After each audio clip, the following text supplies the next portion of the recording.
Good morning students. Revision series के इस भाग में हम पढ़ेंगे पाठ 19 पुस्तक। ये एक निबंध विधा है जिसके लेखक है डॉक्टर देवेंद्र दीपक। डॉक्टर देवेंद्र दीपक राष्ट्रवादी चिंतक है, बहुत अच्छे रचनाकार हैं, जाने माने। इनका जन्म 31 जुलाई 1934 में सहारनपुर उत्तर प्रदेश में हुआ था। आपने अपनी स्कूली शिक्षा प्राप्त की, उसके बाद आपने एमए किया, हिंदी और अंग्रेजी दोनों में एमए है। आपने पीएचडी किया, साहित्य रत्न की उपाधि भी आपने प्राप्त की है। मॉरिशस, लंदन, सूरीनाम, न्यूयॉर्क में जितने भी विश्व हिंदी सम्मेलन हुए हैं सब में आपकी सहभागिता उल्लेखनीय रही है। आपने इसमें बढ़ चढ़कर हिस्सा लिया है और इसके लिए वह काम किया है।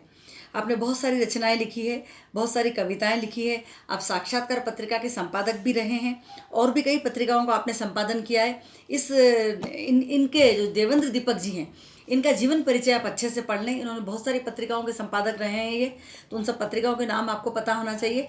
मेन रूप से ये साक्षात्कार के संपादक रहे हैं और इनकी प्रमुख रचनाएं आपको याद करनी है। इस निबंध में पुस्तक को केंद्र बना करके सोच विचार किया गया है।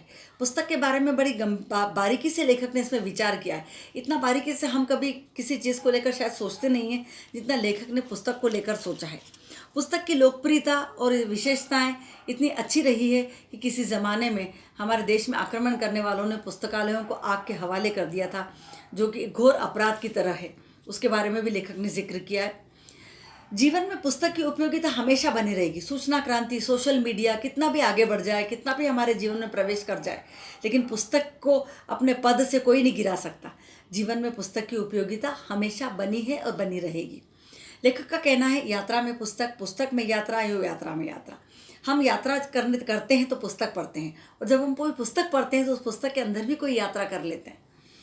पुस्तक बाहरी और भीतरी यात्रा का समवायन है। पुस्तक क्या है? हर एक अंतर्मन की यात्रा और बाहर की दुनिया की यात्रा, दोनों का सम्मिलन है, मिलन है दोनों का। पुस्तक विचारों की जय यात्रा का मूर्त रूप है। मूर्त रूप है, साकार रूप है, यानी किसी के विचार हैं जो साकार रूप ग्रहण करते हैं पुस्तक के रूप में। पुस्तक लेखक के पुरुषार्थ का सारस्वत प्रतिफल है। लेखक ने सारस्वत साधना की, माँ सरस्वती की साधना की, और उसका प्रतिफल मिलता है उसको पुस्तक के रूप में। पुस्तक रची जाती है, पुस्तक छापी जाती है, पुस्तक विमोचित की जाती है, सब चीज़ें होती है पुस्तक के साथ। और क्या क्या होता है? पुस्तकें बेची जाती है, पुस्तकें खरीदी जाती है। कभी किसी बुक डिपो पर बड़े सुंदर ढंग से अलमारियों में किताबें सजी हुई बिकती है, तो कहीं किसी ठेले पर किताबों का ढेर भी बिकता है। पुस्तक भेंट की जाती है, पुस्तक मांगी जाती है, पुस्तक चुराई जाती है, पुस्तक दबाई जाती है, छिपाई जाती है। ये सब क्यों होता है? क्योंकि अंततः पुस्तक पढ़ी जाती है। ये सब चीज़ें पढ़ने के लिए करता है। कोई चुराता भी है ना किताब को, तो पढ़ने के लिए चुराता है। कोई किसी को भेंट भी देता है ना, तो पढ़ने के लिए देता है। तो अंततः पुस्तक पढ़ी जाती है। कुछ लोग जो है पुस्तक सिर्फ पढ़ने के लिए रखते हैं। कुछ लोगों को शौक़ होता है किताबें खरीदने का, वो कलेक्ट करते हैं किताबें पर पढ़ते नहीं हैं। और कुछ लोग हैं जो पूरी पूरी पचा लेते हैं, पूरी उसको पढ़ डालते हैं और उतार लेते हैं जीवन में, या उसको रट डालते हैं। पुस्तक की भूमिका, हमेशा हर पुस्तक के आगे भूमिका लिखी होती है। उस भूमिका को लिखने के लिए सूटेबल आदमी ढूंढा जाता है, योग्य व्यक्ति, जो उस पुस्तक के अंदर जो बातें हैं वो लिखता है। कई बार वो समीक्षा ऐसी होती है कि पुस्तक में जो उसकी चर्चा कम, जो नहीं है उसकी चर्चा अधिक होती है।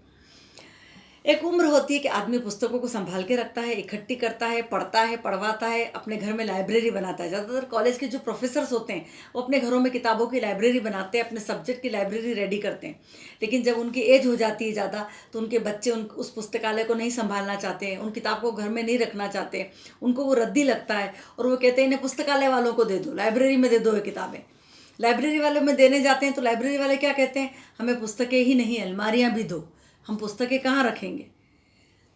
फिर पुस्तकों के साथ क्या क्या चीज़ें होती है? रातों रात कोई पुस्तक महत्वपूर्ण बन जाती है, रातों रात कोई पुस्तक अछूत बन जाती है, रातों रात कोई पुस्तक पुरस्कृत हो जाती है, तो कभी तिरस्कृत हो जाती है, तिरस्कृत या प्रतिबंधित भी हो जाती है। मैंने मेरे इस लेसन को पढ़ाया था तब उस वीडियो में बताया था, सलमान रश्दी, तस्लीमा नसरीन, इनकी पुस्तकों को प्रतिबंधित कर दिया गया था।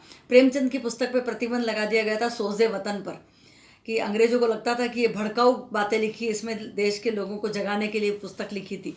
तो रातों रात पुस्तकों के साथ ऐसे षड्यंत्र होते हैं, और रातों रात पुस्तकें जला भी दी जाती है। तो इस तरह से पुस्तकों के साथ बहुत सारी राजनीति होती है, और ये राजनीति आजकल ही हो रही है ऐसा नहीं है, ये प्राचीन काल से होती आ रही है। फिर नालंदा विश्वविद्यालय के बारे में लेखक ने बताया है कि उसकी बड़ी महिमा रही है। शिक्षा के क्षेत्र में नालंदा विश्वविद्यालय का बड़ा दबदबा था। 10,000 विद्यार्थी वहाँ पढ़ते थे और 1500 आचार्य। ये इंपॉर्टेंट है बेटा, ये पैराग्राफ पूरा है, इसको ध्यान से याद करना। वहाँ पे 10,000 विद्यार्थी पढ़ते थे, 1500 आचार्य थे। बौद्ध दर्शन, इतिहास, न्याय शास्त्र, व्याकरण, चिकित्सा शास्त्र, ज्योतिष, ऐसे बहुत सारे विषय वहाँ पढ़ाए जाते थे। और एक से एक आचार्य थे वहाँ पर। आचार्य शीलभद्र, आचार्य नागार्जुन, आचार्य ज्ञानश्री, आचार्य गुणमती, आचार्य स्थिरमती, आचार्य सागरमती जैसे विद्वान आचार्य वहाँ पर अध्यापन कार्य करते थे। लेकिन नालंदा के इतिहास के साथ एक काला धब्बा भी जुड़ा हुआ है, और वो काला धब्बा वहाँ के पुस्तकालय को लेकर है। नालंदा में पुस्तकालयों का एक विशिष्ट क्षेत्र था जिसे धर्मगंज कहते थे, और वहाँ पे बड़े बड़े 3 पुस्तकालय थे। उन पुस्तकालयों के नाम थे रत्नसागर, रत्नोदधि और रत्नरंजक। रत्न सागर का तो भवन 9 मंजिला था, इतना बड़ा पुस्तकालय था, और वहाँ पर हजारों पुस्तकें थी। लेकिन जब बख्तियार खिलजी ने हमारे देश पर आक्रमण किया था तो उन पुस्तकालयों को आग के हवाले कर दिया, और सारी पुस्तकें जलकर राख हो गई, सारे पुस्तकालय जलकर नष्ट हो गए।